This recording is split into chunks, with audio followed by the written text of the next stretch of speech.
Assalamualaikum warahmatullahi wabarakatuh. Perkenalkan, nama saya Arifatul Jannah Oktaviani, nomor induk mahasiswa 402119024, kelas Perbankan Syariah semester 5.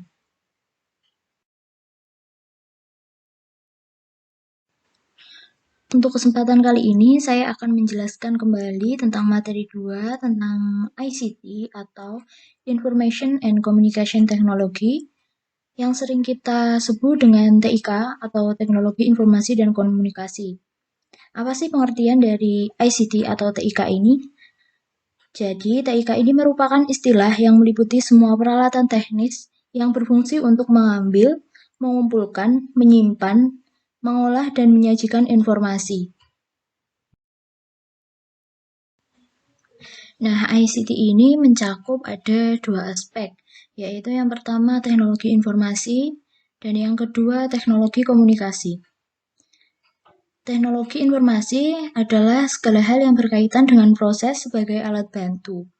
Contohnya seperti komputer, laptop, dan notebook, dan lain sebagainya. Untuk teknologi komunikasi, yaitu segala sesuatu yang berkaitan dengan penggunaan alat bantu untuk menghubungkan perangkat satu dengan yang lain. Seperti contoh TV, HP, dan sebagainya. Nah, dua aspek ini, teknologi informasi dan teknologi komunikasi ini tidak dapat dipisahkan atau sangat berkaitan dan tidak dapat dipisahkan.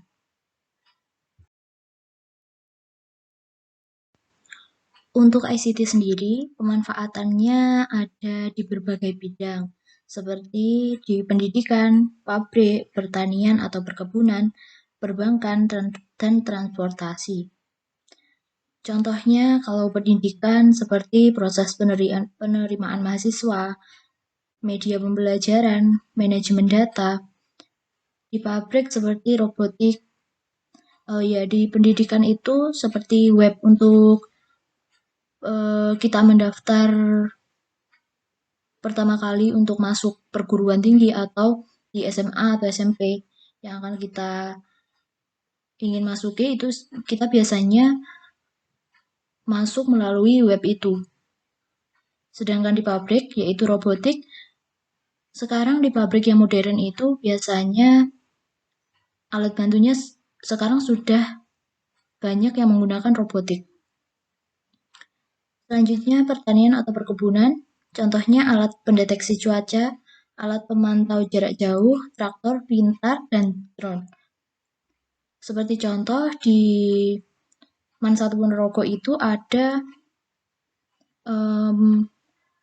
mesin untuk membasmi wereng, seperti itu. Sedangkan di perbankan, yaitu komputerisasi data atau ATM dan ATM, yaitu alat yang digunakan di bank-bank. Selanjutnya, transportasi. Contohnya seperti mobil yang memiliki kontrol otomatis dan dapat membaca jalur yang akan dilalui. Biasanya ini jadi di kota-kota besar ya, yang sudah maju.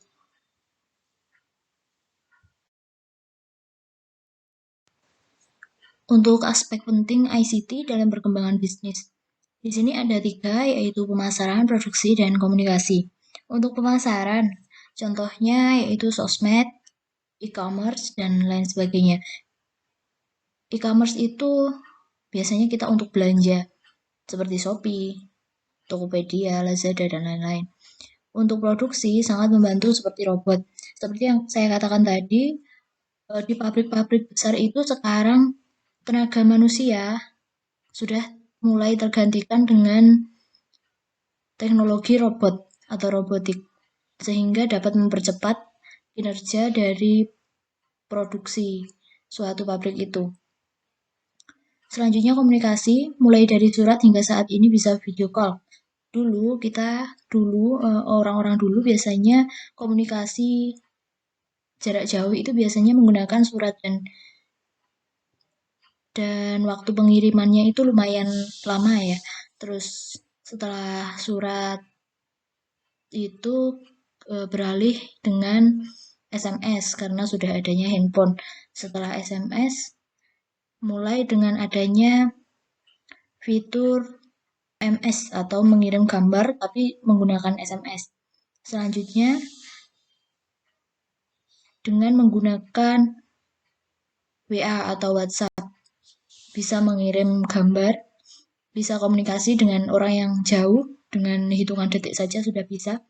Dan selanjutnya WhatsApp itu diperbarui lagi, sekarang bisa video call.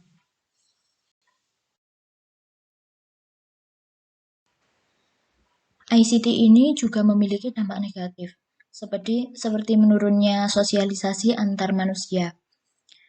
Maksudnya di sini karena di dalam handphone atau HP itu sudah banyak sekali fitur yang menarik, seperti video atau sekarang yang tenar itu TikTok dan lain sebagainya, sehingga manusia-manusia ini lebih memilih melihat handphonenya daripada komunikasi antar sesama manusia.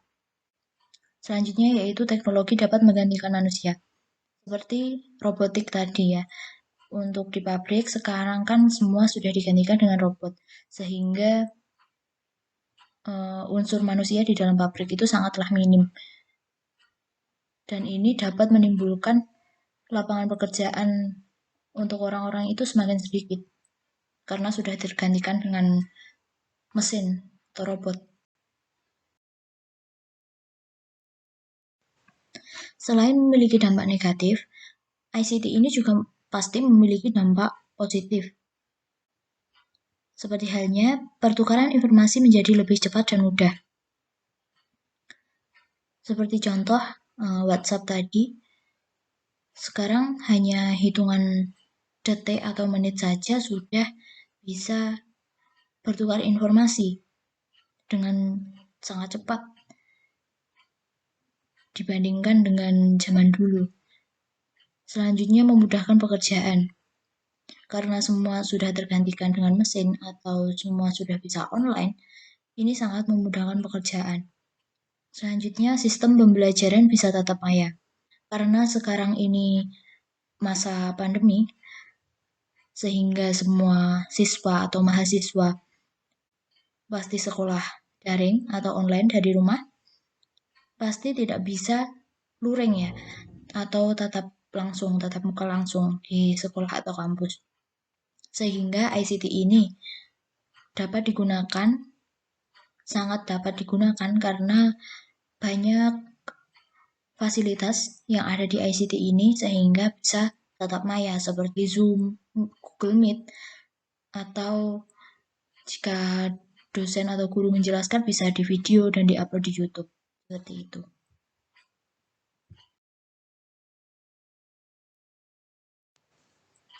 Selanjutnya yaitu materi yang ketiga, TSI di perkembangan syariah.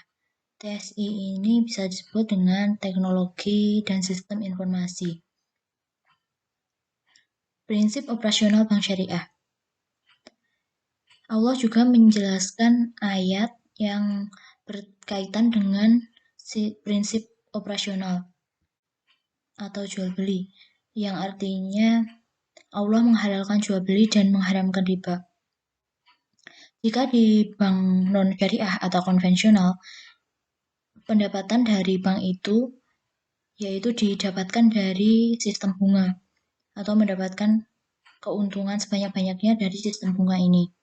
Sedangkan di bank syariah, keuntungannya didapat dari sistem yang tidak bertentangan dengan syariat Islam, bukan dari sistem bunga. Selanjutnya akan saya jelaskan lagi di slide selanjutnya. Ini merupakan perbedaan sistem transaksi bank syariah dan non-syariah. Bank syariah tidak menerapkan sistem bunga, tetapi sistem loss and profit sharing, yaitu kerjasama atau bagi hasil. Selanjutnya lebih menekankan pada perkembangan sektor real, yaitu sektor yang nyata seperti properti dan lain-lain. Selanjutnya membiayai investasi yang halal. Di bank syariah ini kita hanya membiayai yang halal. Jika di konvensional itu tidak memandang halal ataupun haram semua dapat dibiayai. Tetapi jika di syariah, perbankan syariah itu tidak bisa, khusus yang halal saja. Selanjutnya tidak hanya profit oriented tetapi juga berorientasi pada falah. Hubungan antara bank syariah dengan nasabah adalah atas dasar kemitraan atau ta'awun.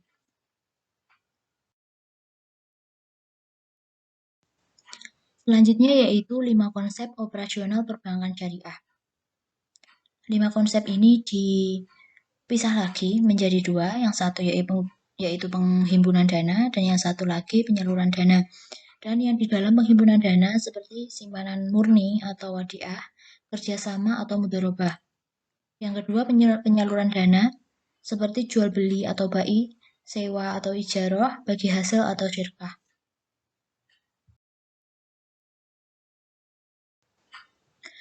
Selanjutnya yaitu 3 prinsip utama kegiatan usaha bank syariah. Yang pertama yaitu keadilan, seperti kesepakatan bersama atas bagi hasil dan pengambilan keuntungan. Yang kedua, kesederajatan. Semua kedudukannya sama, baik nasabah ataupun bank. Yang ketiga, ketentraman. Semua produk sudah sesuai dengan prinsip dan kaidah muamalah Islam. Selanjutnya yaitu teknologi dan sistem informasi perbankan syariah. McCall Triangle of Quality. 3 kategori yang memengaruhi kualitas perangkat lunak atau aplikasi menurut McCall adalah 1. Sifat operasional aplikasi. 2. Kemampuan aplikasi dalam menjalani perubahan. Yang ketiga yaitu daya adaptasi aplikasi terhadap lingkungan baru. 4. Strategi bank syariah untuk meningkatkan daya saing. 1. Membentuk SDI atau sumber daya insani, mulai dari manusianya sendiri harus sangat baik atau dipersiapkan dengan matang. Kedua, ekspansi segmen pasar bank syariah atau pengembangan. Ketiga, akselerasi produk perbankan syariah. Yang keempat, penggunaan sistem IT atau informasi teknologi. Selanjutnya yaitu e-banking yang ada di bank syariah. Yang satu, SMS banking. 2, internet banking. 3, mobile banking. Yang keempat, phone banking. Yang kelima, ATM. SMS banking ini biasanya kita dapat short message service atau pesan dari bank. Yang kedua, internet banking yang dapat kita akses melalui internet. Yang ketiga, mobile banking. Yang ketiga, phone banking untuk menelpon langsung atau komunikasi langsung dengan bank. Dan yang 5, ATM atau automatic teller machine yang dapat kita gunakan untuk mengambil uang atau mengecek saldo tabungan. Biasanya ini tersebar di seluruh wilayah Indonesia.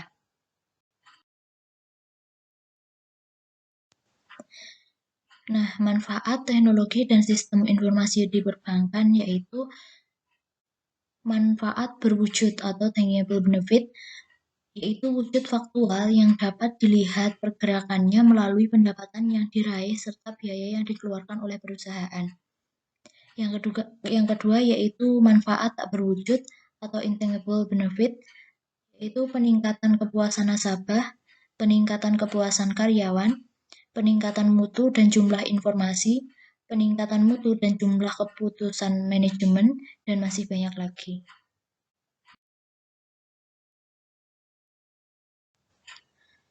Kita lanjut ke materi yang keempat, yaitu konsep dasar TSI internal perbankan. Judulnya saja sudah internal, jadi materi kali ini membahas tentang dari sisi banknya, yaitu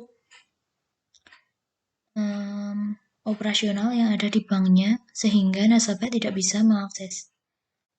Yang bisa hanyalah orang-orang dari dalam bank itu. Selanjutnya yaitu hubungan antar subsistem pada sistem informasi perbankan.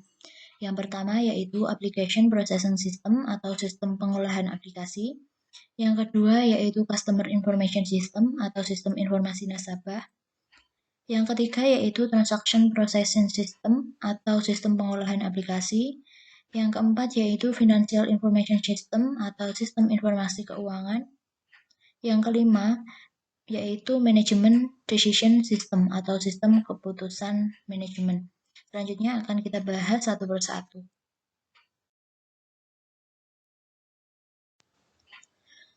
Selanjutnya yaitu Application Processing System atau APS. Sistem yang digunakan untuk mendukung kegiatan atau aktivitas yang berjalan dalam suatu organisasi atau bank secara otomatis sehingga efisiensi dan produktivitas bisa meningkat secara efisien. Terdiri dari bermacam-macam modul yang mempunyai tugas masing-masing sesuai dengan perintah yang diberikan. Semua modul tersebut saling reintegrasi untuk menyajikan data yang akurat dan langsung kepada pengawasnya.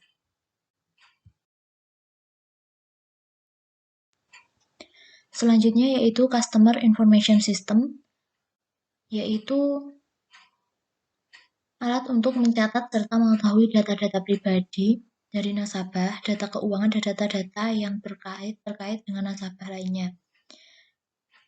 CIS atau Customer Information System ini biasanya bisa disebut juga dengan C-file. File artinya yaitu data-data dari nasabah ini. Fungsi CIS atau C-file ini memudahkan bank untuk mengetahui data-data nasabah. Validasi data nasabah salah satu bentuk pencegahan dan perlindungan bagi para nasabah bank dari risiko kejahatan.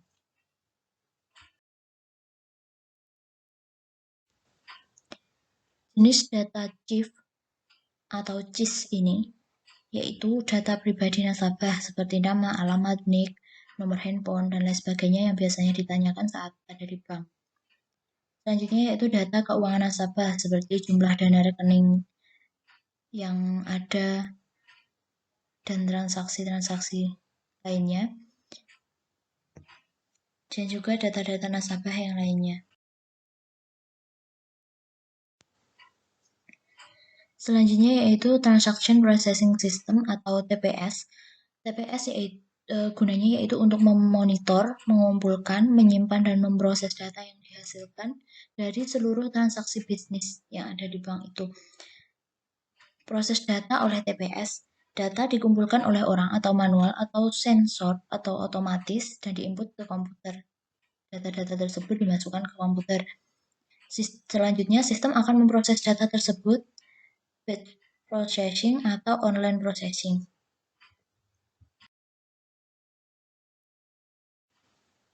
Tujuan dari TPS ini yaitu mencatat setiap transaksi yang terjadi, mempercepat proses yang terjadi di dalam suatu perusahaan atau bank, menyediakan informasi yang akurat dan tepat waktu, meningkatkan kinerja dan layanan. Selanjutnya yaitu Financial Information System atau FIS, sistem informasi yang dirancang untuk menyediakan informasi mengenai arus uang bagi para pemakai di bank. Fungsi utama dari FIS ini adalah mengidentifikasi kebutuhan uang yang akan datang, membantu proses pengadaan uang, mengontrol dan mengawasi penggunaan dana perusahaan secara sistematis, dan juga membuat laporan untuk pemimpin. Untuk tujuan FIS, yaitu menyediakan data yang diperlukan tepat pada waktunya dan dapat memenuhi kebutuhan, membantu menjaga harta milik bank, menekan biaya manajemen informasi keuangan.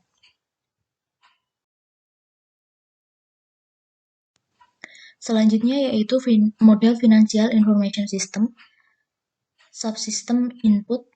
Yang pertama yaitu sistem informasi akuntansi, yaitu data akuntansi atau catatan mengenai suatu yang berhubungan dengan keuangan yang terjadi di dalam bank. Yang kedua yaitu subsistem audit internal, merupakan penyajian data untuk auditor eksternal untuk mengaudit catatan akuntansinya untuk menguji kebenarannya. Yang ketiga yaitu substansi intelijen keuangan, berusaha mengidentifikasi sumber-sumber terbaik, modal tambahan, dan investasi terbaik bagi kelebihan dana.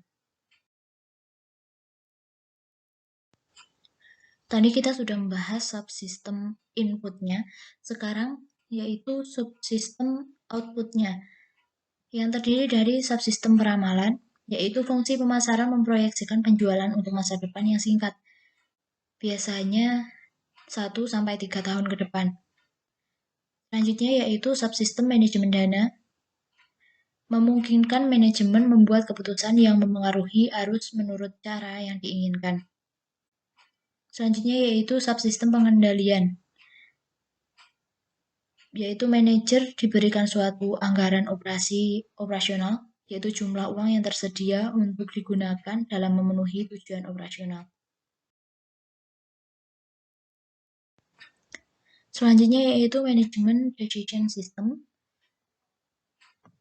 Sistem ini memberikan keputusan pendukung kepada manajer sehingga manajer akan mampu menyodorkan keputusan paling tepat dengan mempertimbangkan kondisi bank pada masa itu. Manajemen decision system ini biasa disebut dengan DSS. DSS sistem yang mengolah data menjadi informasi untuk mengambil keputusan dari masalah yang spesifik. Nah, untuk tujuan DSS ini yaitu membantu manajer membuat keputusan untuk memecahkan masalah, mendukung penilaian manajer, meningkatkan efektivitas pengambilan keputusan seorang manajer daripada efisiensinya. DSS tidak bertujuan untuk menggantikan tugas manajer, tetapi untuk menjadi alat guna atau membantu manajer itu sendiri.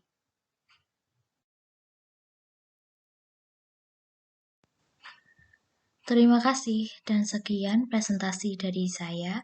Apabila ada kurang lebihnya, saya mohon maaf yang sebesar-besarnya. Billahi taufiq wal hidayah. Wassalamualaikum warahmatullahi wabarakatuh.